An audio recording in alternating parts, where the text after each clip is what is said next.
All right. Mike Meyers on the podcast. Hey. Everybody. One of my favorite comics up here in old Chicago. Is this the start of the podcast? It is the start of Okay. it. Yeah. I like doing podcasts with having no plan. Yeah. Because it's like, you're like a little nervous before. You're like, what are we going to talk about? What if it doesn't go well? I agree. I like that. Kind of going into it, you know? Yeah. You were just saying they can't see it, unfortunately. I wish I had like a little remote where I could be like, just turn it around. But you got the same old style beer sign? Yeah, you can see the logo. Yeah, exactly. Yeah, same one. Also free. Yeah. Oh, hell yeah. How'd you get yours? My cousin and I had a yard sale like 3 years ago. Okay. Just getting rid of a bunch of stuff. And I was like, how much for this? He just gave it to me. Yeah.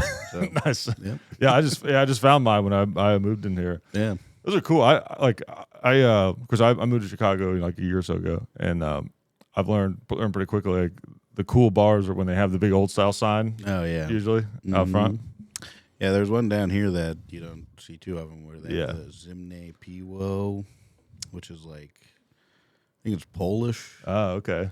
but I think it means cold beer. Ah, that's cool. I could never be noticed wrong. that. Okay. But they used to have those, I think, on quite a few of them. Okay. But there's one down here, right past Stella's, that still has it. Anyways, Yeah. You grew up in Chicago, right? I did not know. Did you not? When did you move here? I live here. I've lived here for about 8.5 years. Okay. So 2015 is when I moved here. Okay. Yeah. You have a very like Midwestern guy type of energy though. Yeah. You're from this area? I mean, I'm from Northwest Ohio, Okay. All right. which is like close to Toledo, border of Michigan. Okay. Interesting. So it's very Midwest. Yeah. So when I move up here, it's like I feel like so many people. I'm like, oh, that's a Chicago guy, but then it's like, no, I'm from Indiana or from. Yeah. I feel like Chicago is just like a conglomerate of all the Midwest places. Yeah. I would say when I moved here too, I was surprised at how much like talking to like Bobby Buds or like Danny Callis, their accent I always thought was like a New York accent. Oh, right. But some of the Chicago accents are very like, I don't know. Yeah. They seem like East Coasty. Yeah, they do. I think it's like a blend of. I think there's a thing about living in a city that affects the way you talk. Yeah. It's like there's like a briskness to the life in a city. You're like, we don't have time. Let's get to it. Right. Let's get to it kind of thing. Yeah. And then that combined with the Midwestern sort of like almost Canadian influenced, like European sort of Wisconsin, Minnesota. Yep. Yeah, exactly.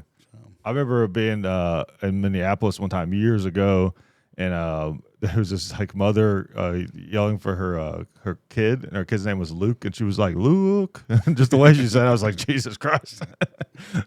There was like an A. It was like somehow like an O and an A thing happening in there. It was very interesting. You ever watch Fargo? Oh, yeah. Yep. That's like that's like extreme Midwest. I don't know that I don't even know. Like North Dakota, is that considered the Midwest? I would think so. Yeah, I would. Yeah, I mean they sound like the Midwest. Right. That's a great movie. Oh yeah. So where are you from in the South? Nashville. Yeah. Nashville. Yeah. People say I don't have that strong of like a Southern accent. I think it's my parents are both like college educated and they're from Kentucky. Okay. So they don't like talk. I think that's two different things too. Is you got like when it comes to accents, you have the influence of the region, and then you also have like the, like there's people with just a Southern drawl, and then there's people who are like country. Right. It's like the way you choose your words. See, but I can kind of pick up a little bit of a Southern drawl in what you say. Okay. But sometimes people tell me that I have like a bit of a Southern twang, which I'm like, I don't hear that at all. I think it's just because you have kind of like a slow, kind of chill way. I think that that's could be it. Yeah. That's what it is. I've told people before that you're like the Dusty Slay of Chicago. Oh. Which I think is a nice compliment, right? Dusty Slay is very funny. Yeah. Yeah, but you remind me of him in the way of like you kind of have like a slow, smooth way of sort of going through bits and everything. Long hair, glasses. That's right. Yeah. There you go. Yeah, exactly. But on the spectrum of success, right. A little different. A little different. Yeah. He has a Netflix special coming out soon. You have a YouTube special out. Yeah. It's awesome though. Oh, thank you. It's really good. Thank you. I like the bit about the one about the car that had like because that was like a thing on the internet a while ago. I remember that. Yeah, about you're not supposed to like flash your lights at someone if their lights are off. Yeah, I remember my friend telling me that his now wife told me that. Yeah, and I was just like, that seems really dumb. It does. Yeah, yeah. But maybe it's true. I don't know. Yeah, there's no way. Yeah, there's no way it's true. But you have such a great. It's one. I love when I see a bit that's like it's like a thing that it's about a thing I was like aware of that I saw like, oh, there's something off about that, but I never like thought it through. Yeah. And then you see a bit where it's like, that's what it is. Yeah, that is always like great. That's what that's a good sign of like, oh, that's gonna make me laugh, or I'm like, oh, that's good. Right. But it also is like, God damn it, it was like right there. Oh yeah. You know? When you see something like that and you're just like, man, I should have taken advantage of that. Yeah, that's the like comedian side, but as a fan, I'm just like I love that type of. Well, thanks. Comedy. I hate. My favorite, like as a comedy fan, my favorite type of comedy is like I want to hear about things. Like I want to hear about something. Right. You know what I mean? Like I'm not a fan of these of bits, and I have stuff like this in my act. Just you're in survival mode at a certain point. When you're starting out. But my favorite stuff is when it's like there's really something being unfolded or said. And it doesn't have to be like some Bill Hicks like telling the truth about the government or whatever. It's all right, man. Yeah, exactly. Yeah. It doesn't have to be on that level, but you know what I mean? Just like where something's happening here. I don't like comedy where it's like you tricked me. Yeah. Or it was like some just made up conversation that means nothing, Right. Yeah, there is I don't know.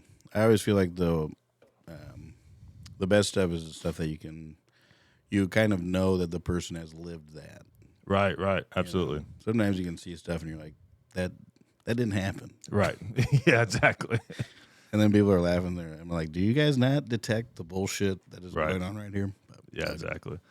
Especially stories that like are designed to make you look good. Right. I've always thought, it's like it's different. Like making up something that is not like it's like clearly supposed to be absurd. Right. But someone like I've seen comics that, I don't know, get too specific, but they'll tell stories about things where it's like that'd be really cool if that really happens, but that's not true. Yeah. Yeah, I see that a lot where I'm just like, I understand exaggerating certain things to effect, but sometimes it's like you're making this too exaggerated where it didn't happen like that. Right. There's no way that happened. Exactly. Yeah. I've got this bit that I've been working on about when I played basketball in high school, and I get to tell right now. I'm telling the story exactly as it happened, and there's like a few things I'm trying to sort of work out in the bit, and I'm hoping so bad I don't have to like, change it or exaggerate too far because it's so much more fun to tell a bit when you're like, oh, I get to just kind of tell this story. Yeah, I add little jokes in there, but I get to just tell the story. Yeah, I always feel like whenever I try to, and I haven't done it often just because it's always backfired, but if I ever try to like exaggerate too much or like fudge the truth too much, that it never works. Right. The audience can kind of feel that, I feel like. So, but it's like that guy, Hassan Minaj, not to get too far into that, but he made up like insane stories. Yeah. And I'm just like, how could you not think that would ever blow back on you? Right. You're like one of the most famous comedians. Right. Yeah. People are going to find out. Right. Yeah. Eventually someone's going to find out that didn't happen. Right. And people are going to, stand-up, it's an act. It's a show. Right. But it's kind of different from a lot of art forms where it's like, it's not like a movie. I mean, you kind of, you're invested in the person. Yeah. And it's like their perspective, the way they see the world that's funny. So when you find out you're just being completely lied to, right, it sort of gives you that feeling of betrayal. And I feel the same way, and even just the types of jokes. If I'm watching a comic that does like these very like I don't know how to even describe them, like because it's not that it's a misdirect, but it's like there's certain types of misdirects where you sort of feel like you got duped. Mm-hmm. You know what I mean? And I feel like if you have like too much of that, then it's like, all right, we can't trust you, kind of thing. You know what I mean? Yeah. I don't know. Yeah, I mean, I don't know. There's like some of it that's like, okay, if you're silly for silly's sake, or like that's just kind of your thing. But I think if you present it as this is a reality, Right. and then that hasn't happened, Right. then it's like, okay, well now you have no credibility. Right. Exactly. You know, you just thought of like, wouldn't that be crazy if that happened to me? Yeah. And it's like Right. that would be crazy, but it didn't. Right. Exactly. So Yeah, like if I was doing a bit and I started out by saying that when I fought in the Civil War, yeah. like, I'm fucking Right. around. But I've never been shot at before in my life. But if I started telling a story about this time I got shot at, like, that's shitty, Right. When I killed Osama bin Laden. yeah, that's funny. Right. Yeah, exactly. Yeah. I have to ask you something. So All I right. saw an old picture. You got really long hair. Mm-hmm. How long ago did you shave your head? Oh, it's been probably 6 or 7 years now. Oh, really? Yeah, something like that. It's been a long time.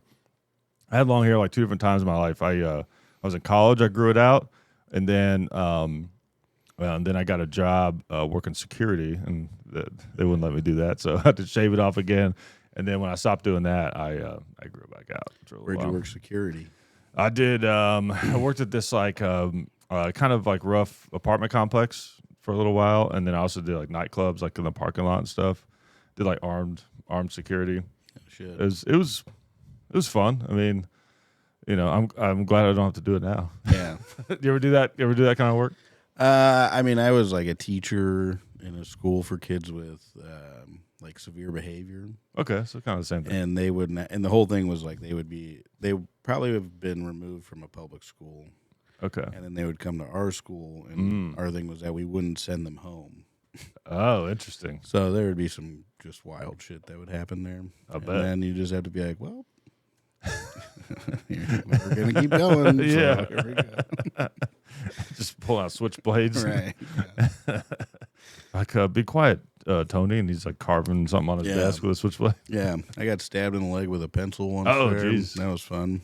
Oh, man. That was a wild Yeah. yeah. So you got the graphite still in there? Yeah. I still have like a little dot on my man. side. Yeah. Man, that's rough. Yeah. I got the most violence I've ever had bestowed upon me was I got bit when I worked security. Oh, shit. I've been bit too by. It hurts more than you think. Bite it. Yeah. Especially if they really like clamp on something. Yeah. You know? Like a wide bite, not too bad. Yeah. But if they can get down, Yeah. that hurts. It didn't. Yeah, I was fighting with a guy, and that we were trying to get out of there because the main issue with it was at the apartment complex was like there was a bunch of people who were banned from that area, and they weren't supposed to be there. So that was a lot of our job was like, oh, that guy is not supposed to be here, and then of course they don't want to leave. But I was fighting with this guy, this other security guy, and he he like grabbed me and bit me on the arm, but cut up pretty hard. Yeah, it hurt. Or it was like I think it was like right there. It hurt pretty good for a while. Did you go to like get it cleaned out or? No, it didn't break the skin. Oh, that's So good. yeah. Because bites can really fuck you up. Oh yeah, if he like took a chunk out of me, Yeah. like a zombie. Yeah. Well, yeah. But also they That's can a get like different real thing. infected too. You know. Oh yeah. Oh, because The human mouth is a disgusting place. it is. Also, think about the kind of person Right. who would bite you. Right. Yeah, they're not flossing every day. No. Yeah, they're not living right, probably. No. Yeah. So, Yeah, I'm so glad I don't do that kind of work anymore, though, just because. I mean, I look back on those times. It's like the liability that I was opening myself up to. oh yeah, Doing that. it is. I don't know. I mean, but when you're doing it, I don't know. It seems kind of normal. Yeah. But yeah, looking back at like that school, 'cause I mean, like you were dealing with adults. I was dealing with like high school, middle-aged students. Could be more dangerous in a Yeah. way, though. Well, yeah, but it is just one of those things where it's like, yeah, I can't believe I did that, Yeah. and for the amount of pay, Right. which was nothing. So, Yeah. Yeah, same here. The pay, I think I was making $10 an hour or something like that. Yeah, I worked my hours out, and the money they paid me, and I was making less than $10 an hour. Oh, wow. School. I was like, this is stupid. Yeah, that's crazy. Was that around here? Was it in Chicago? No, this was in Ohio, Okay. Columbus, Ohio. I bet in Chicago that especially would have been a wild, Oh yeah, wild job. yeah. Because a lot of the the violence and stuff does happen. It's kids a lot of the time. Yeah, the school by me, like last summer, at the beginning of the school year, they all hang out at this ice cream place across the street. Yeah. And a car drove by and shot Jesus. like 3 kids. They all survived. But the craziest thing was they got away. Yeah. And it was on Addison at 3 o'clock. Wow. I don't know how the fuck they got away. Yeah, that's wild. You know? So I feel like I defend Chicago to so many people, like, it's not that dangerous. It's Yeah. And then I'll like hear some story or see something, and it's like, and then Yeah. I myself, I'm like always like on the alert, Yeah, I feel like I feel like it has gotten, in the time that I've been here, it seems like it's gotten worse. And, I do defend it still, but in my mind, I'm like, I'm mostly just telling you this, like, to my parents. Right. I'm mostly just telling you this so you don't worry about Yeah. me. Yeah, exactly. But the mailman did get shot close to me. So. Yeah. That's crazy. Yeah, someone died of a fentanyl overdose right outside my window. Oh, shit. I peeked out, watched it happen. Right there? Yeah. Oh, God, when? Yeah.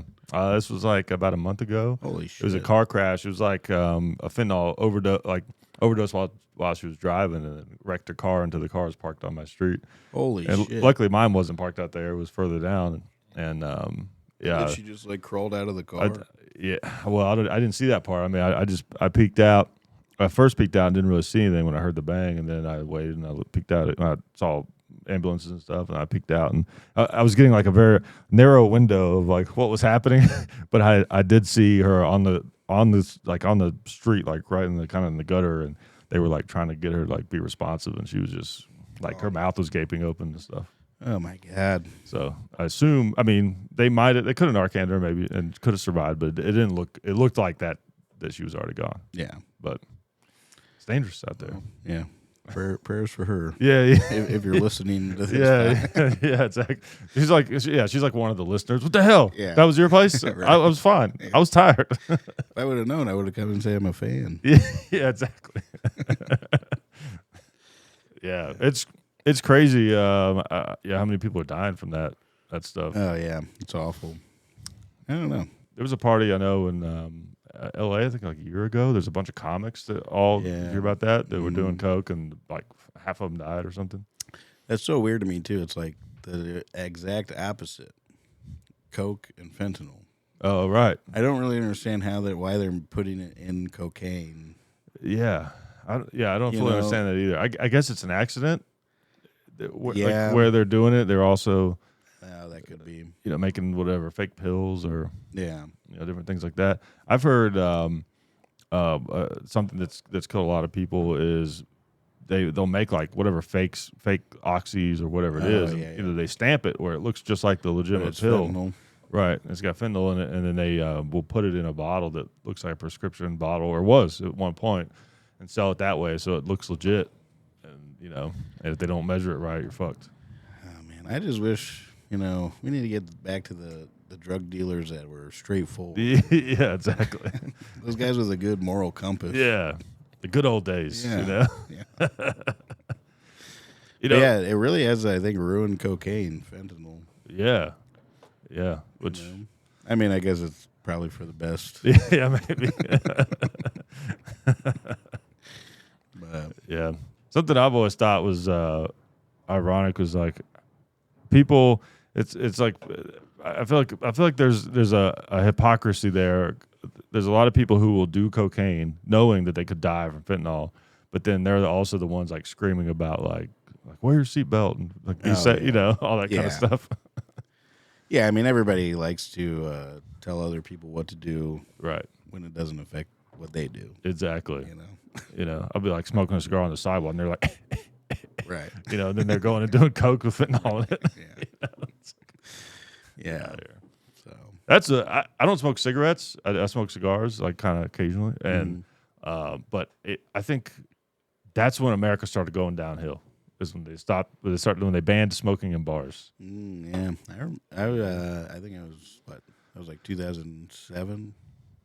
Yeah, in Ohio. Depends on the area, but like around that time, in Ohio, and everybody was very like pissed about it. Yeah, or a lot of people were pissed about it. Right. And then I think when it did happen, everybody's like, "Oh man, like my clothes don't smell awful all the time." But I think is though I get that people don't want to be around it, which is fine, but why do they not? They don't allow places to do it though. Right. No, I think I agree with that. That to me is because crazy. you could just say, "Oh, I don't want to go there because they smoke." Right. Yeah. Exactly. Like to me, the max should be like, all right, if you're going to allow smoking in an establishment, it's got to be 21 and up, and there has to be a sign posted outside that makes it clear that that's what's going on in there. You know, I agree with that. I will say this, but at the time that people were smoking in bars, I was like 21. Yeah. So I was going to more crowded places. Oh, right. Yeah. But I did always get a lot of burns on my jackets and stuff like that. Yeah. Yeah. I mean, I get like even sometimes I've been in cigar lounges where it's just not ventilated well enough and your eyes start burning and it's hard to be in there. Yeah. I get that. But it's just, I don't know, maybe because it's like I'm a fan of history, you know? It's like, I don't know why since moving to Chicago, I've thought about that more because there's so many just neat old bars and you go in there and the only thing missing is just that there's no smoke. Have you ever been to Richard's? I have. Yeah.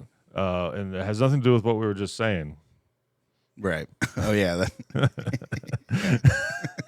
It's just a good bar. Yeah, it's a good bar. With good atmosphere. Unfortunately, you can't smoke in there either. With good atmosphere. Yeah. It'd be cool if there was a bar that you could smoke in, though, in Chicago. Some bar you still see like the old like cigarette burns on the tables and all that kind of stuff, you know. I have found though that most bars, if you know the people that work there and they let you stay as soon as they close the door. Interesting. Because a lot of bar people smoke. Okay, so it's like they'll just start smoking while they're it's like cleaning up and stuff. That's pretty cool. Yeah. So it's like a very speakeasy kind of thing going on. All right. Yeah. That was a big thing that I expected to see more of in Chicago. Maybe I just don't know the right people yet. But I was like, all right, where's the underground like cigar lounges? You know? Yeah, I've been to a couple key clubs. I've heard about that. What is that? You get like a little fob, and it's just like a secret bar. Okay. And I don't know if they are technically like legal. So it's just like a private residence, basically. And the one that I've been to is up by me, and it's in like kind of a more commercial building. Okay. And the outside is completely unassuming. And then you go in, and it's just a bar that's open till like 4 or 5 in the morning. Okay. And everybody knows everybody. Right. And I think it's actually like bankrolled by a couple police officers. So then they don't get hassled by the police. Okay. But I'm not entirely sure, like, is it legal? Right. Or do they just say that it's like kind of illegal to get people to come to be like, oh, we're doing something crazy right now? I bet that version of it is legal because if it's a, you know, obviously if you have if you own your own residence, you can do what the hell you want in there. You can smoke, you know. So I imagine it's like classified as just an apartment or a home, you know, and you're allowed to invite as many people as you want into your home. And you're allowed to set it up like a bar if you want to. I mean, hell, that's what I did here, you know. So I would assume that's basically what it is. I know there's a kind of a famous cigar bar downtown in the Loop called Biggs Mansion, something like that. And but it's like that. You got to be a member and all that. So you don't know where it is, or do you know where it is? Oh, the Biggs place? Oh no, it's like right out in the open. It's not. Okay. Yes, it's huge. I forget what street it's on, but it's like downtown. Yeah. I tried smoking there one time, and they were like, "You got to be a member, and it's $50 if you want to just smoke as like a guest." What? So you just walked in? Yeah. Were you already smoking when you walked in? No, it wasn't. Okay. I should have though. Yeah. Some places though you can't just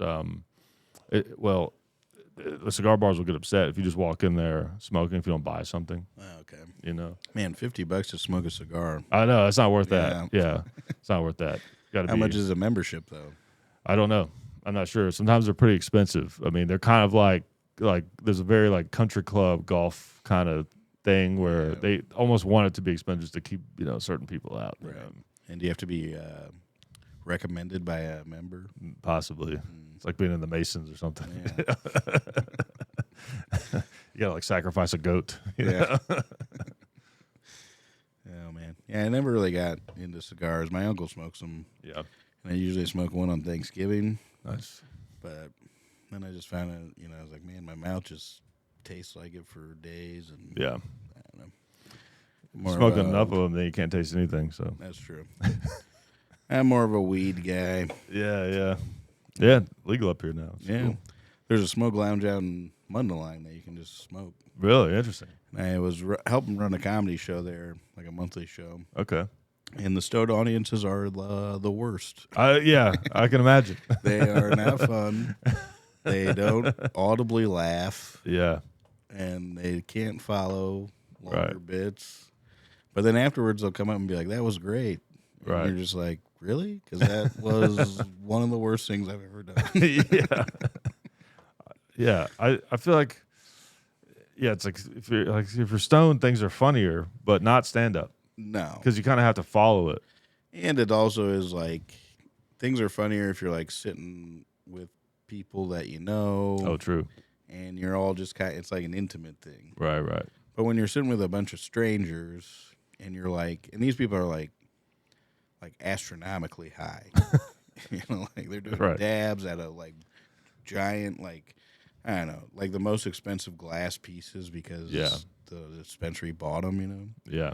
So they can't, do anything. So you get very self-conscious. Whereas when people are drinking, they kind of open up a little bit. Right. Yeah, drinkers is what you want. Yeah. For sure.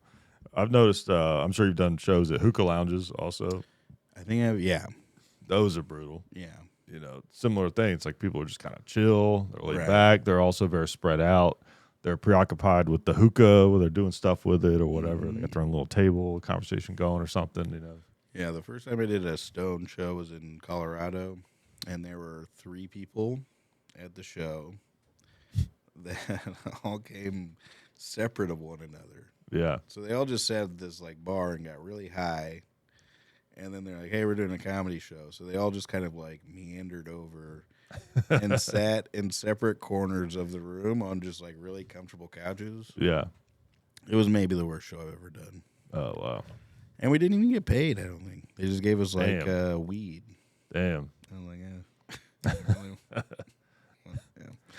So I would say probably the worst show I've ever done was, and it wasn't it was like maybe the worst experience I had on a show. Not so much like there was people in there, but so a friend of mine, a comic friend of mine, it was a friend of a friend he was a comic too, but it was his birthday, and he got booked on this show on his birthday, and he brought like a bunch of his friends to come see the show, and it was like half his friends and then half like brought by this like small little venue, the guy that ran it. And I was just hanging out with, my buddy who I was closer friends with and him, and I didn't even know I was going up. I was just hanging out. And so the guy just goes, "Hey, you want to do a set?" I was like, "Yeah, sure, whatever." I was thinking like I'll do 5 minutes or something, Yeah. And he's like, 20?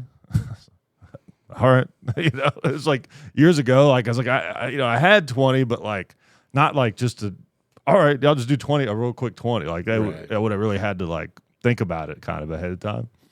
But I wasn't going to say no. I was like, all right. And I was thinking I'll just open with like kind of some of the new stuff I was working on and then kind of get into my act, just do it that way. And so I just go up there just like, just being in a kind of a casual mood. Like I wasn't expecting to go up. I go up there, all my new jokes bomb. So I start up like 4 or 5 minutes, like just 0 laughs. And then I'm just like, oh shit, this is like real. Yeah. Now I'm feeling bad. Now you're in a dog fight. Yeah. So like, all right, now I got to do my okay. Now I'm going to try to. Now I got to try to do well. And I start doing my act. Well, I've already lost him. So it's like just, pulling teeth. There was like a few things that kind of worked, but it was mostly just a bomb. Yeah. For 20 minutes, right? And I went up before they did. So then my buddy goes up after me. And he destroys by shitting on me for the first like 5 minutes. Yeah. Which I can't even blame him for doing. Yeah, in that situation, Yeah. you kind of got to do that, I guess. Right, exactly. At least comment on it. Right, exactly. Yeah. And then we were all in the same car, so I couldn't leave. So then I had to stay there for the entire show. Oh, yeah. In this room where I had just bombed for like 20 minutes. And I didn't want to make eye contact with anyone in there. Yeah, that's always the worst when you bomb and then you have to hang out. Oh, man. Especially when other people do well, Right. and you're just kind of like talking to them, and then someone comes up and is like, "Hey, you were great," and then you're just sitting there like, just don't look at me. Yeah, exactly. And then they'll say something like, "Hey, I just respect anybody who gets up there." Right. Yeah. Oh, that's the worst. Yeah, and they're like, thanks. Probably the worst thing anybody can say to you. It is. Yeah. One of them. Yeah, I really respect anybody who gets up there. It's like, okay. I would have appreciated you more if you said I suck. Right. Right. Yeah. This is like, then I could be like, hey, you're right. Yeah. It is. Yeah. Stand up is unique in the way that, like, whatever, it doesn't matter really what level you're at in that room in that moment. You're only at the level that show was. Yeah. You know. Oh yeah. And you can't be like, the worst move is when you see comics bombing and they're just like, oh, I did this, killed earlier, or they try to save it. Can't do that. Just got to take it, accept it, accept that you're in a room of people that all hate you and think you suck. Yeah, it's also bad when you're like one of the, like if you're closing the show or something like that, and you can hear people complimenting someone else on the show, and they're like saying stuff like, "You should have been." It's like, all right, go fuck yourself. Oh yeah, that's also uncomfortable when someone says it to you. it is, because it's like, thank you. I know you think that this is a compliment, but this is putting me in an uncomfortable situation where I have to be like, no. Right. You know? Yeah, never. Yeah, if you go to a comedy show, never say you were my favorite in front of the other comedians. Ever. Yeah. Ever do that. Just say good job. Right. Yeah. Yeah, exactly. I love those like after a show when you have kind of like like a little interaction with someone from the crowd and they don't really say anything, acknowledge that you were up there. Oh, you ever have that where you're like leaving and someone's like trying to leave the door and it's like, oh, you hold the door for them. And they're like, oh, and they look at you like, they're like, oh, thank you. Yeah. They, it's like it's like I was the guy that was up there and we didn't. Right. I've also had that though where like I've seen someone in the audience and I knew they were laughing. Mm-hmm. And, I like to think that I'm above wanting to get that kind of feedback. But the truth is that I love that kind of Right. Yeah, exactly. So when you see someone, you're like, oh, well, they'll definitely give me a little boost here. Yeah. And then they just don't. And you're like, what the fuck? Right. I thought we had something. Yeah. Exactly. Yeah. Totally. Yeah. Or the worst is, if I know, like if I know I had a rough set, it's like, especially if I know it was like, it's always your fault if you bomb on a certain level. But it's like sometimes you bomb and you know why. It wasn't like you're just like, fuck, I shouldn't open with that, or I didn't have the right energy. Like it's like you feel like I fucked up. Like that's why I bombed. And then someone is like, oh, it was good. It was good. Like they're trying to tell you. It's like, no, that's making it worse because you're telling me this is as good as I can do. I'm sitting here thinking like I wasn't at my best, but you're like, no, that was your best and we liked it. Yeah, I feel that way too when I'm like. I've gotten better about it because I'm like, you know what? I wouldn't really appreciate it as a comic if somebody said good set to me when I clearly didn't have a good set. Yeah. So, but I still do that sometimes with people. Yeah. It is just uncomfortable. They're like, hey, good job. Yeah. And they're like, no, it wasn't. I'm like, yeah, you're right. Yeah. But sometimes you do like, if you see someone, they had a tough set, but it's like someone you respect. You kind of, you still want to kind of be or like. They're good and you're just like, that. Yeah. Right. Yeah. I usually will do the thing where I'll like fist bump them or shake their hand. I mean, I just kind of won't say anything. I just kind of be like, I mean, it's like, come on, I know you're funny. It doesn't matter what happened up there, Right. Yeah, a lot of that will just be like a fist bump and then like a. Yeah, one of those, Next time, slugger. Yeah, exactly, yeah. Have you ever had this before? I remember one time, this was like one of the first shows I think I ever did when I first started. I was bombing so bad there was no stage. It was just standing in front of a center block wall, and I was kind of like retreating and didn't realize it, and I bumped against the back wall. Yeah, I don't know. I mean, I'm pretty good about not letting the bombs be too impactful anymore. I mean, it still sucks. Yeah. But the first, like when I was first starting, oh man. Those would like destroy me. First time I bombed, because the first two times I did comedy, I actually did good. And I was like, this is what I was supposed to do. Right. And then the third time I was so confident. Yeah. And I just like like 0 laughs. Yeah. I even sat down on the stool to tell a story. Yeah. I thought that would like enhance. And then it was just like, and my girlfriend at the time, I just got off stage and I was like blinded. I just like walked past her Wow. and out the bar door. Yeah. And just started walking home. She would run after me, and she's like, "Where are you going?" I'm like, I got to get out of there. I have to leave that place right now." It is a unique experience, like to stand-up comedy. I feel like where you can go from being a stranger in a room to being like feeling like you're the subject of a room that no one and it's negative. Yeah, or being like totally beloved. Oh right, yeah. And then or totally hated. Yeah. It is very funny, too, to be like, man, this person just wants to make you laugh, and they didn't, and then now everybody just hates that person. Right, that's true. They're just like, why did you think you could do that? It's like, I'm sorry, I thought I could, Yeah. And they're like, you're an idiot. Yeah, like don't look at me. Yeah, what if someone like brought you a gift that you did not expect, and it's something you already have? Like, fuck, get out! Fuck you, get out of here. Well, you really bomb now. Yeah, exactly. So I remember, I had a similar experience because my first set I did at an open mic. It went really well, and then the next week, I went back to that same open mic with all different. But I spent a month writing and preparing for that first set. I was terrified. And it went really well. I couldn't believe it. I mean, I was on a crazy high after that. Yeah. And then I come back to that same open mic. It was a Monday night the next week with all different material. And like you said, I got 0 laughs. Yeah. And then I went to a mic Tuesday night the next day and did the same material that I did on the first one. And then it went pretty well. So then it was like this very quick realization of like, okay, maybe I can do this if I put the work in. Right. It's not as easy as I thought after that first one. Yeah, I think I also had the same thing where I was like, oh, I'm going to try new stuff every week. Yeah. And then it was quickly like, that's not smart. Yeah. Yeah. I did a competition early on at the Funny Bone in Columbus. And I think I got to the second round. Yeah, and in the second round, I was like, I'm doing all new shit. Oh, yeah. And my friends came. And afterwards was one of those things where they're like, hey, you did it, man. Yeah. But in my mind, I knew they were just like, that was one of the worst things I've ever seen. Yeah.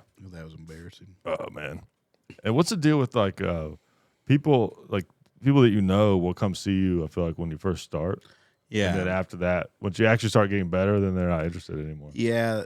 Yeah. I mean, I wonder if it is like, I don't know, because it's such a slow process to get good that maybe they're just like, we just always see you as bad. That's right, yeah.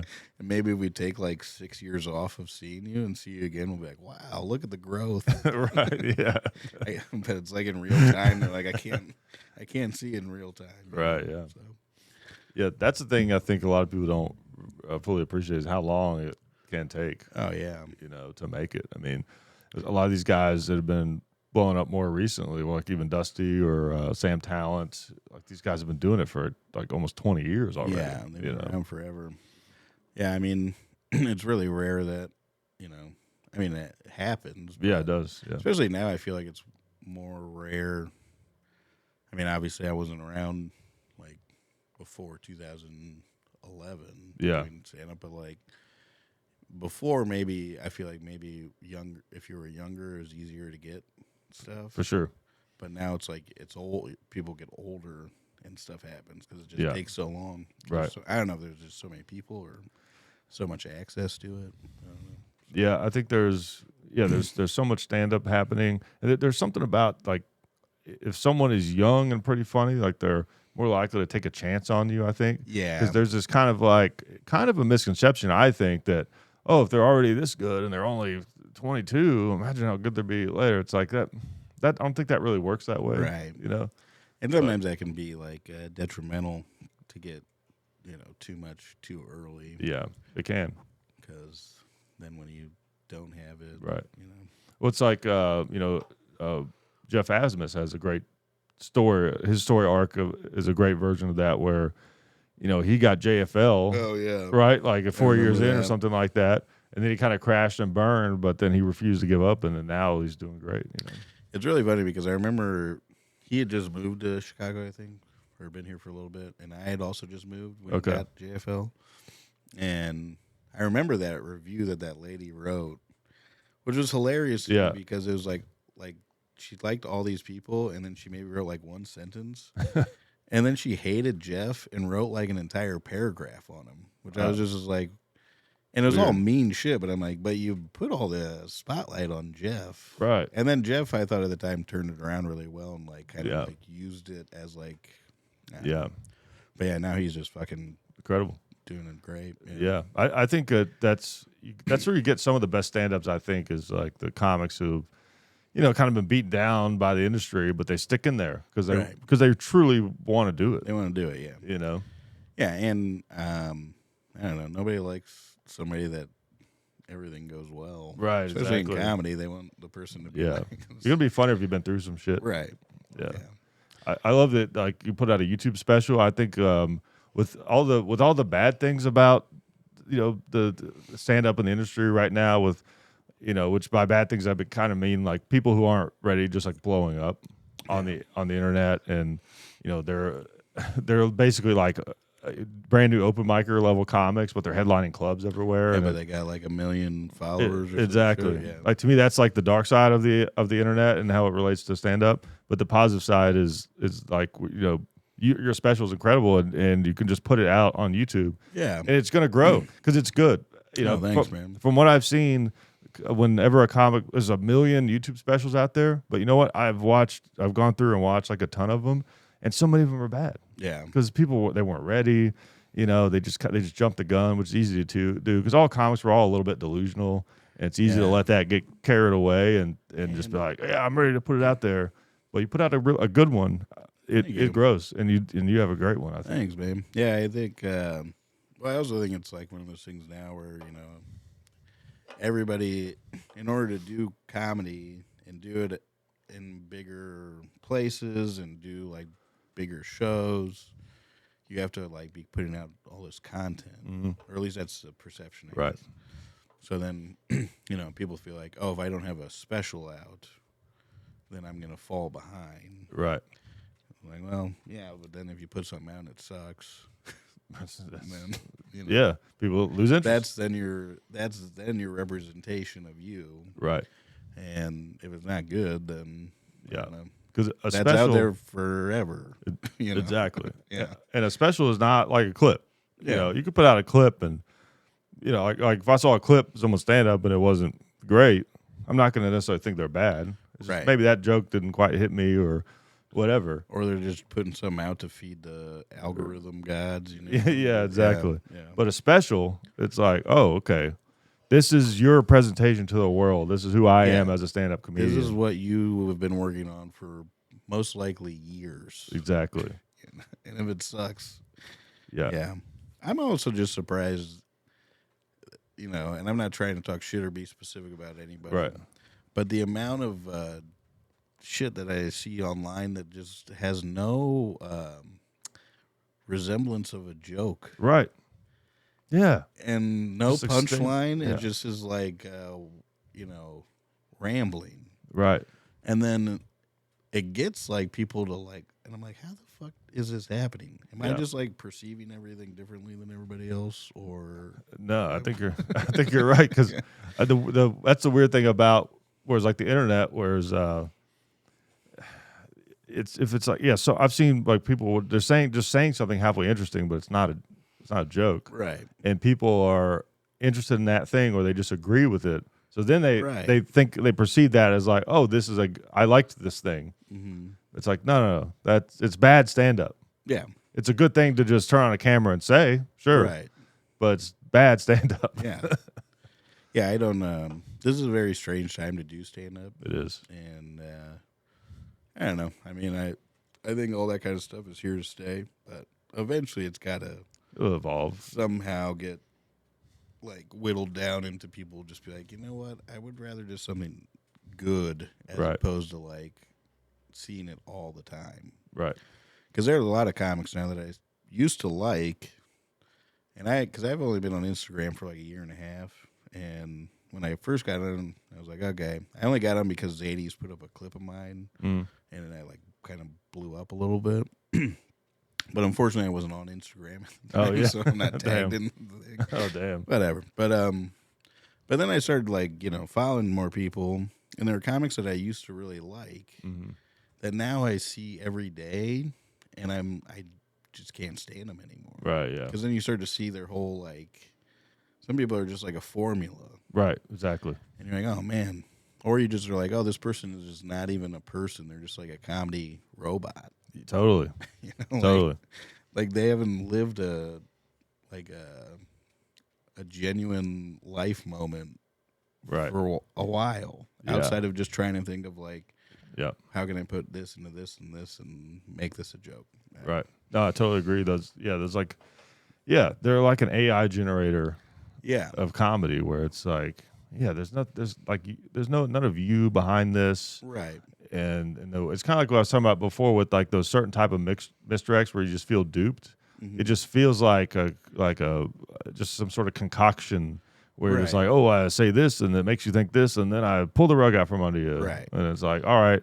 And a lot of times with that stuff, I mean, I've been you and I have been around comedy for a while. Yeah. So it's just like you see it coming. Maybe like somebody who's not that well versed in comedy, they're like, oh yeah, that's clever. Yeah. But as soon as I start to see some things, and then you kind of like understand the person's style, you can just be like, oh, well, there's where the joke's going. Yeah. And as soon as you know what the joke is going to be at the end, you're not going to laugh at it because like comedy was really like, I feel like punchlines were really about like surprise, and that's what gets the genuine like response, as opposed to being like. And then you say the punchline, and then you're like, oh, that was hilarious. It's like, no, you'd be like, well, I could have written that. Obviously, you couldn't because you didn't. Right. But you can see where it's going. Yeah. So. Yeah, absolutely. I think, and maybe I'm being too optimistic, but I think a lot of times, like if you like zoom out just from stand-up and look at like other whatever things that are growing, I think kind of like at first, whenever a bunch of new people come into something, discover something new, you know. Their taste is dog shit. Right. Yeah. You know what I mean? Because they're just excited about like this new thing, But then over time, they start to, just like us, like our tastes are refined because we see stand-up comedy happening all the time. And the stand-up that we grew up on was professional stand-up. Right. We never saw young stand-ups. It was only the best. An interesting point. It's like some young people coming in might just be seeing some like dog shit like comedian who really only has 10 minutes that's big on Instagram and think that's right. That's exactly. Comedy.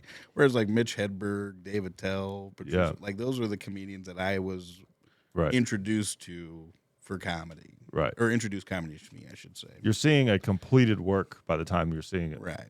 And but I think being optimistic that over time some of those fans, as they start to see more, especially if they're inundated with all these Instagram reels, with all these different comics and stuff like that, they'll start to have a little bit more of a nose for it, that like almost more like a comic would. Yeah. Being like, oh, I've seen that joke a million times, or, oh yeah, this is kind of robotic and formulaic, whatever.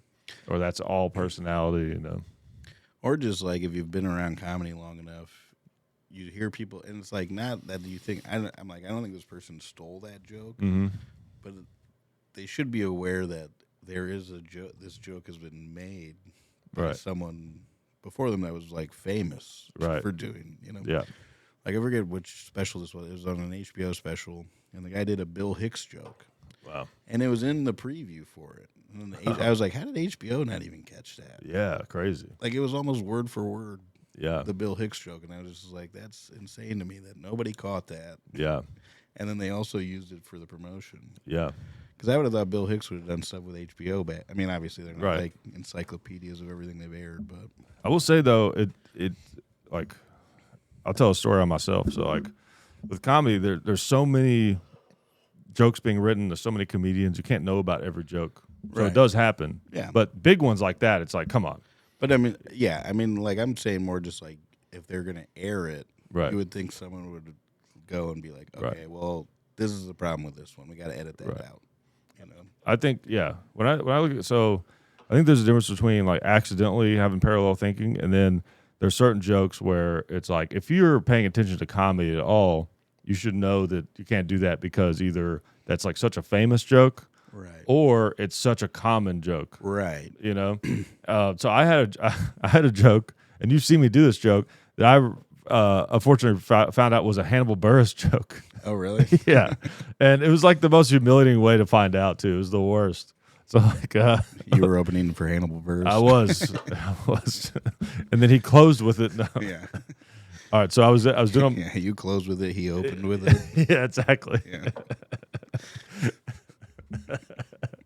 That would be hilarious.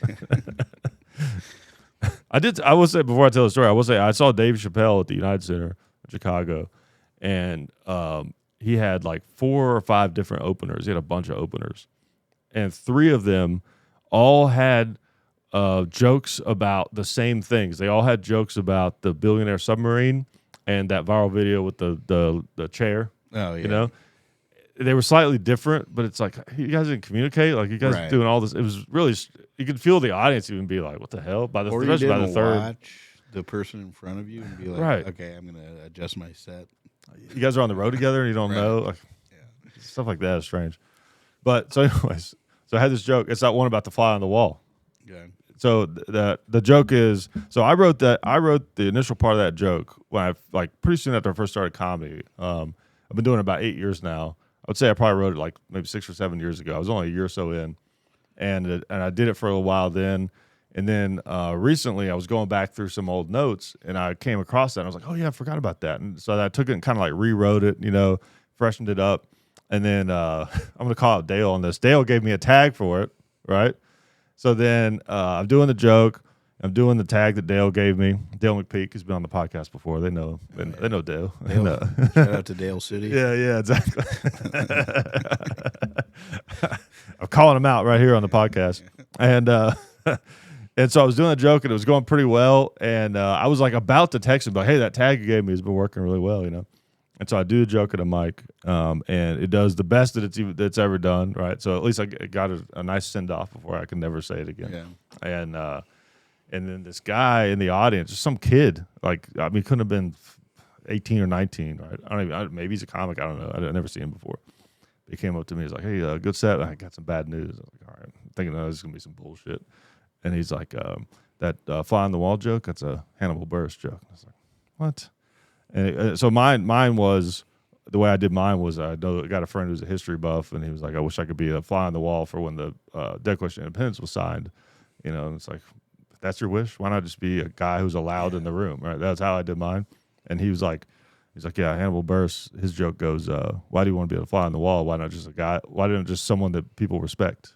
Oh, yeah. And at first I was like kind of dismissive, and I was like, fuck, that's the same. That's the same thing.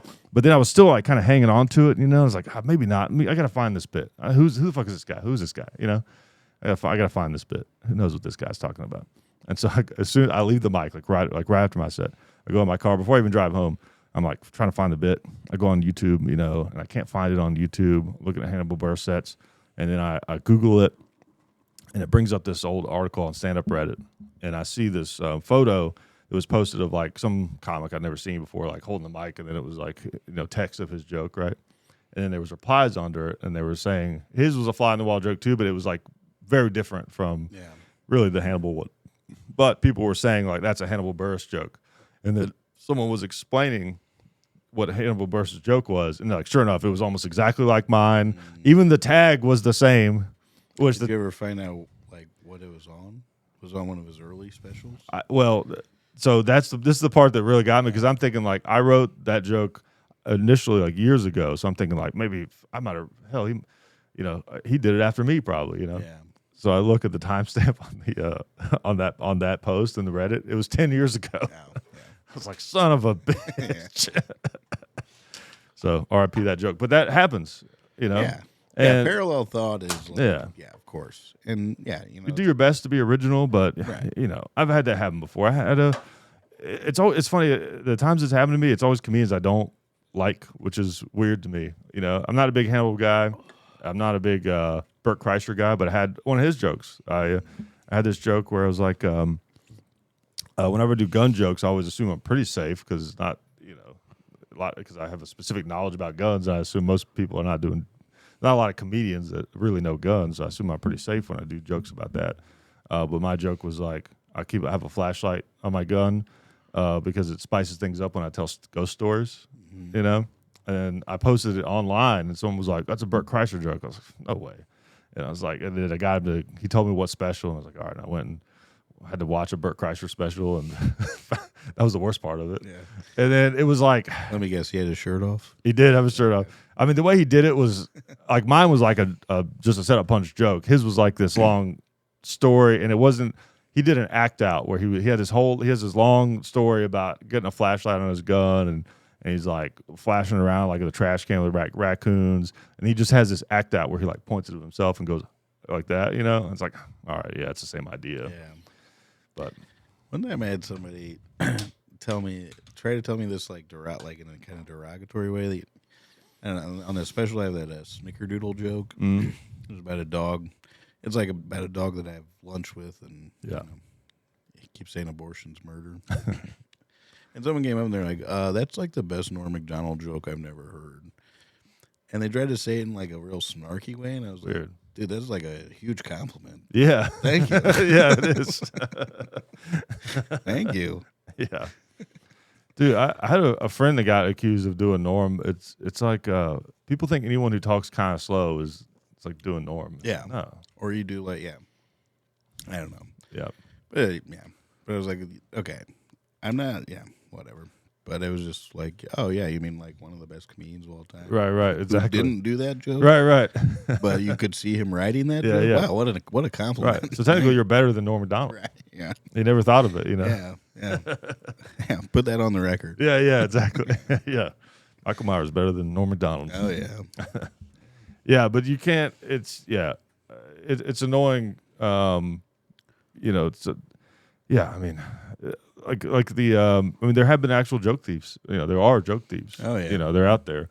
I know Amy Schumer got a lot of shit. Carlos Mencia. Mencia for sure was, because I know he was like doing jokes of like his opener. It was like very obvious. Yeah, he at the Columbus Funny Bone.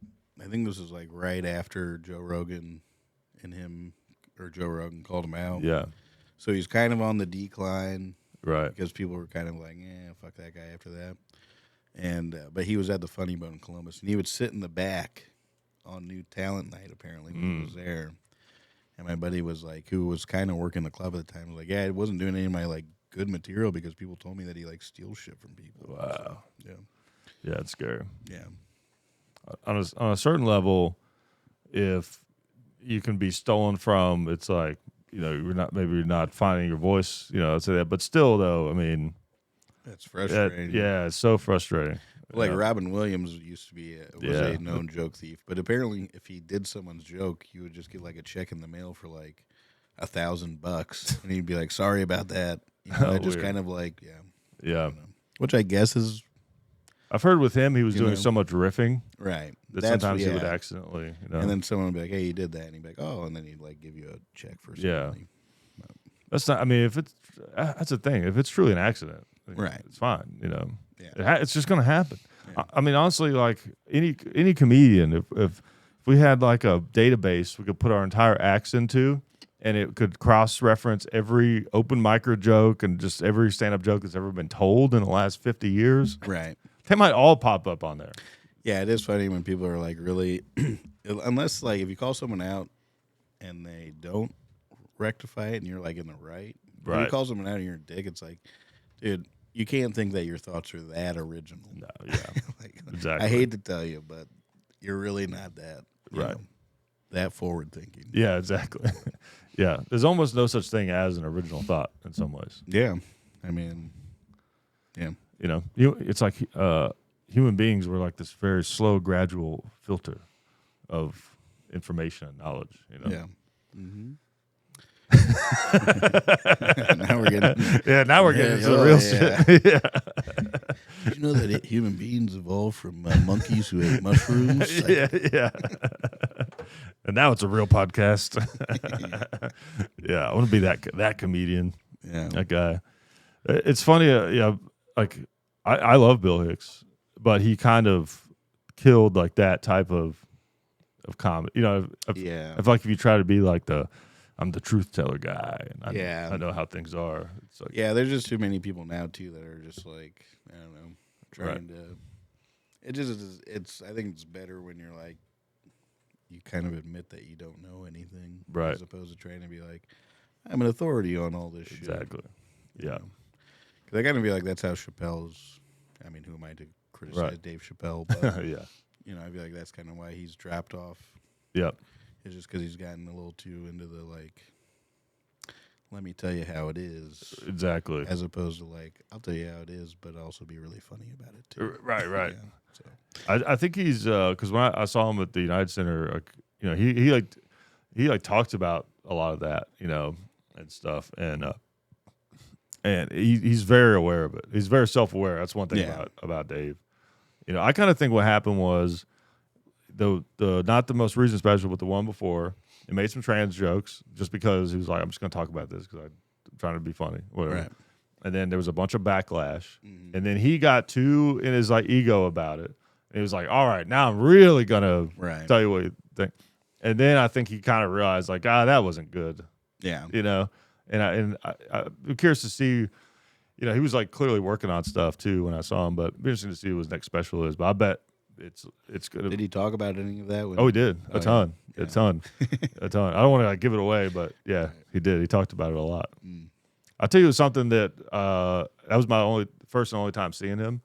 It's something special about him that, I mean, I haven't really seen many arena shows.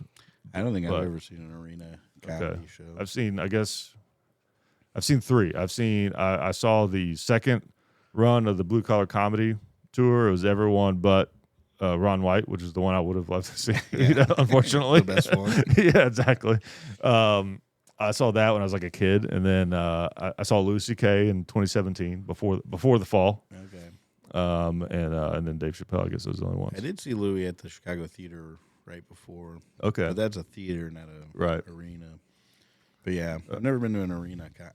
Are people like pretty respectful? It's better than you would think. Yeah, that's what I was gonna say. Is like, well, to me, I remember when I saw Louis, I was surprised. Like, oh, this is still a good show, you know, because I had just started doing comedy at that point, and I was kind of thinking about it from that perspective. I was like, oh, this still feels like a comedy show. It's not like a weird, you know. But when I saw Dave, he had his set up in the round, and you know, what struck me is, you know, I forked over some cash to get set up pretty close because I was like, this may be the only time I see Dave. I want to, you know, really experience this. Just went by myself just so I could like spend a bunch on the ticket, and then when he comes walking out, I mean, it's like a rock star. You know, he's got his people with him. They're like holding up smoking a cigarette. They're holding up flashlights so you can see where he's going. The place is going crazy. I mean, you kind of see his head bobbing, you know, as he's coming up to the stage. He came in on the opposite side that I was at, and it was like this electric feeling, right? But then, as soon as he walked up the steps and kind of took the stage, it was like this. You could feel this like shift, where it was like all of a sudden it felt like cozy in there because of just how comfortable he is on stage and just his whole demeanor. It just like made the whole room go from like, oh shit, Dave Chappelle, to like, oh, we're just like hanging out in his living room and he's talking to us. Yeah, it was fascinating to watch that. Yeah. I mean, he's, you know, maybe the best, maybe the best comic, if not the best, one of them. But it has to be the best, like just public speaker. Yeah, I mean, it's crazy. It's crazy. Yeah, he is very. Yeah, I could see how he would just put everybody at ease. Yeah. And just like casually smoking cigarettes. Dude, he smoked 100 cigarettes during a set. Yeah. Which is funny because, like, when I was growing up, I mean, Killing Me Softly was, like, great. Yeah. And obviously I watched, like, Half Baked and stuff. But, like, you never really saw him smoking. Yeah. On stage. I know in, like, Chappelle's show, he, like, smoked a couple times. Right. But then recently, he's just been, like, every time you see him, he's just, like, smoking a cigarette. Yeah. It's like as he's gotten older, he just is like bucket. Yeah. Yeah, totally. That's one thing. Yeah, back to what we were saying about smoking in places. I thought would be cool if there was. I think there was a comedy club that was the last one I know to ban smoking, but I forget where it was. It ran for like years after like no comedy clubs allowed it. I I don't think you can anymore. But it'd be cool if there was one comedy club somewhere in the country. Yeah. And especially if it was an older one, so it just felt old in there, and you could still smoke. There's like the smoking comedy club. I did a show in Memphis in like 2012. Okay. And it was a bad show. Okay. There may have been 4 or 5 people in attendance, but the bar let you smoke. And that was one of the only times that I was like, okay, I got to do this. Yeah, of course. And it just didn't look natural at all because I never smoked on stage. Right. And, I was maybe doing like 10 minutes, so it wasn't like I had time to just like casually smoke. It was just like, okay, now I'll just do my jokes. Right. Yeah, I've done a couple of bar shows in Nashville when I first started, where you could smoke in there, a small bar, and I'd have a cigar. But it's like, there was I didn't have time to smoke it. Yeah. I'd walk up there with it and I set it down, then I never. Yeah, Dave Chappelle doesn't really have a time limit on his, so he can just casually smoke and things. Yeah, exactly. I got some dickhead in the back like going like this, and I'm like, I gotta get through this. Yeah. And it's like people are just so excited to see you. You can be quiet for a minute, and people aren't going to be like, yeah. But at this bar in Memphis, people were like, "Who the fuck is this guy?" Yeah. Did you ever? Yeah, if you were doing the road that early, did you ever do this place? It's a hellhole. It doesn't exist anymore, but it's called Jackson South Street. It's in Jackson, Tennessee, which is no. Okay. I did do the only place I did in Tennessee. I did Knoxville, Tennessee. I did Memphis. And then I did like, what's it called, Johnson City or something? Oh, like yeah, that. it's Far East Tennessee. Yeah. So okay. And Knoxville was pretty fun. I felt like cool town. Like, yeah. And then Memphis was interesting. Yeah. The show was really bad, but it was cool to be in Memphis. Yeah. And then Johnson City, I think, was fun but weird. Okay, I could see that. Yeah.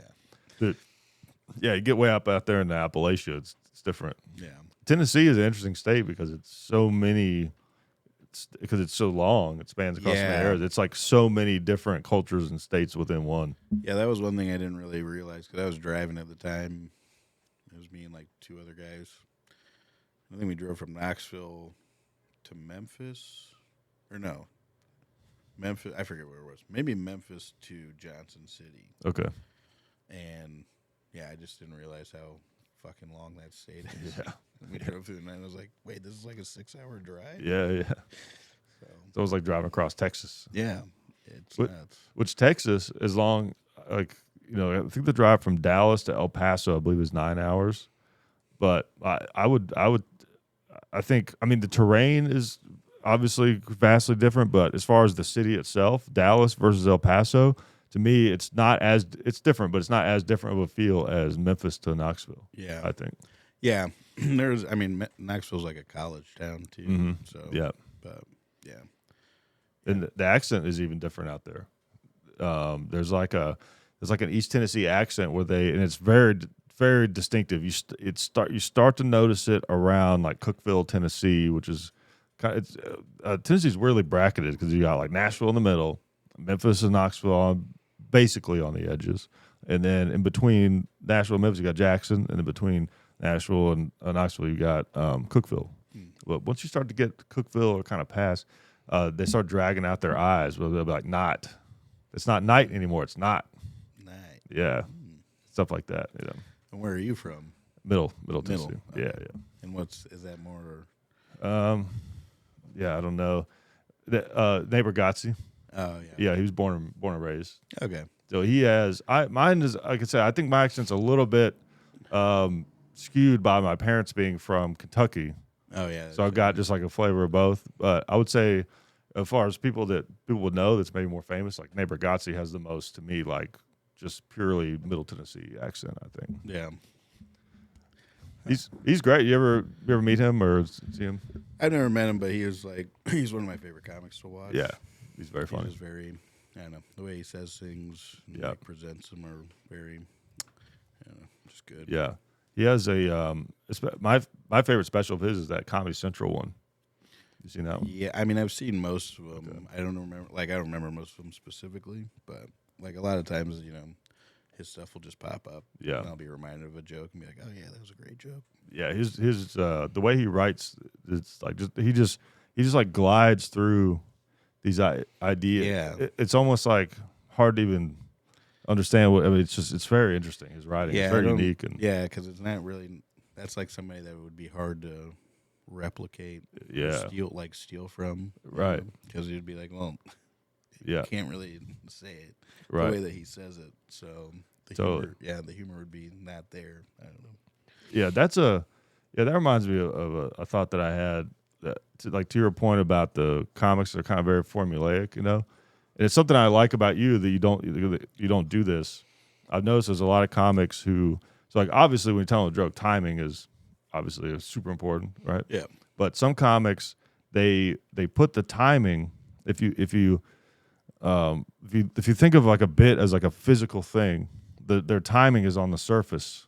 Yeah. You know what I mean? Whether they're like, and then I did that, you know, kind of thing. Right. Whereas, like, to me, the more advanced bits is when the timing is sort of baked in a way where if you're not a comic, you wouldn't even know that it looks like it's on accident. Yeah, because I feel like it's like we were talking about earlier, you know, you have if it's like done in like a more formulaic way, like you could just say certain things, and if people just kind of recognize them, but it's in like a joke structure, right? Then they're just kind of like, oh yeah, I'm supposed to laugh at that, right? As opposed to just getting like a natural response, right? You know, like what do they call that? Yeah, just like a natural response where like the laughter is like it's not voluntary. Right. It just comes out because you're like, oh, you got me. Right, yeah. As opposed to being like, hey. That's right. I got it. Yeah, exactly. Yeah, very true. And Nate, to me, is like almost like the king of that. Yeah. Or a lot of great comics are. He did one joke on his last special that was so funny about his sister getting like a tattoo when she was 18. I can't remember. Talks about he's like, you got a tattoo? He's like, what about mom and dad? And she's like, I'm 18. And he's like, I'm 26. I still hide wine. And then like talks about this whole thing, and then about how his parents got tattoos. Yeah. And then he does like the whole the basis of punchline. He's like, I just sat them down. And I was like, I don't think you guys should be hanging out together anymore. You're a bad influence on one. Yeah. That's so funny. Yeah. I love his joke about one of his older ones about the it's like he was like had to give his dog medicine, I think, and it was like, oh, this bottle's expired, and his wife was like, no, it's not expired. There's new pills. It's just new pills in an old bottle. He's like, oh, what am I, the stupidest man in the world? I didn't know it was new pills. You know, and he like compares it like to milk. It's like that's new milk in an old carton or whatever. Yeah. I do like to. I mean, I don't know the guy at all, but I think it's cool too that he like obviously got his fan base, and then was like, I'm just gonna move back to where I'm from. Yeah, totally. Yeah. And he's probably done a lot for Nashville's comedy scene. Oh, yeah, you know. Yeah, for sure. So that's cool. Yeah, it is. It's neat. I know it's interesting. There are certain places like Vegas is a big place. A lot of comics move once they get into their like I'm established era. You know, Chicago too. I think Chicago's a good place for that. It's centrally located, massive airport. You know? Right. Yeah, Bobcat just moved back here a couple of years ago. Mm-hmm. Okay. He lives in the suburbs, I think. Okay. I don't know him. Yeah. Yeah. Get a hold of me, Bobcat. Yeah. Yeah. Yeah, I don't know what I'll do if I ever get to that point, but I love Chicago. Yeah. I mean, I think I would love to stay in the Midwest. Yeah. But, you know, if an opportunity presented itself, I wouldn't. Right. You know. Totally. So got to go where the money is. Exactly. Because right here, I gotta tell you, yeah. It is not. Yeah. Half below ground. Yeah. Right here in the specifically. Yeah. Yep. All right, man. Well, thanks for coming on. I really appreciate thanks for it. having me. This was fun. Yeah, man. Appreciate it. Cool. Maybe we'll do it again sometime. Sounds good. All right. See you guys. Bye.